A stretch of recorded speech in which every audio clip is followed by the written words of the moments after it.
At 2:17 a.m., a woman called 911. The police arrived. Her house was locked from the inside. There were no signs of forced entry, but her 911 call never ended. In the state of Wisconsin, there is a quiet rural area known as Ashford County. No big highways, no crowded neighborhoods, just long, empty roads, dense forests, and houses far apart from each other. At night, Ashford County becomes unnaturally silent, so silent that even a whisper feels loud. This is where Emily Carter lived. Emily was 26 years old. She worked at a local library and lived alone in a small house about 15 minutes outside town, right next to the forest. She wasn't paranoid and she wasn't easily scared, but she often told her friends that at night, this place didn't feel empty. No one took that seriously until February 2009. That night, there was no rain, no wind, and no animal sounds.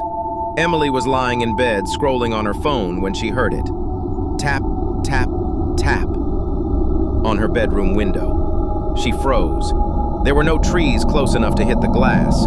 She waited, hoping it would stop. Then it happened again. Tap, tap. And this time, a whisper followed. Emily. Her heart started pounding. She grabbed her phone and immediately dialed 911. The operator answered and asked what her emergency was.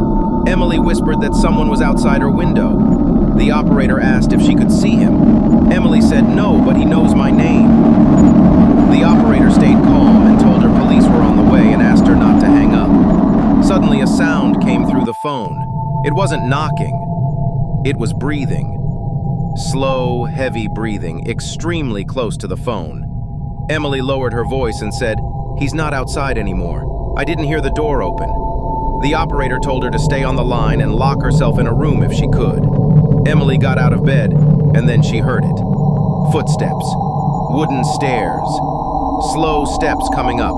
1 step. 2 steps. 3. The breathing over the phone became louder, but Emily wasn't breathing like that. Suddenly, Emily stopped talking. The call did not disconnect.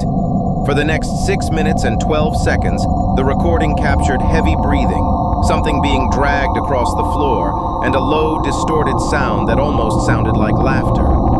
The operator kept calling her name. No response. 18 minutes later, police arrived at the house. Everything felt wrong. The front door was locked from the inside. No windows were broken. There were no signs of forced entry, no blood, and no struggle.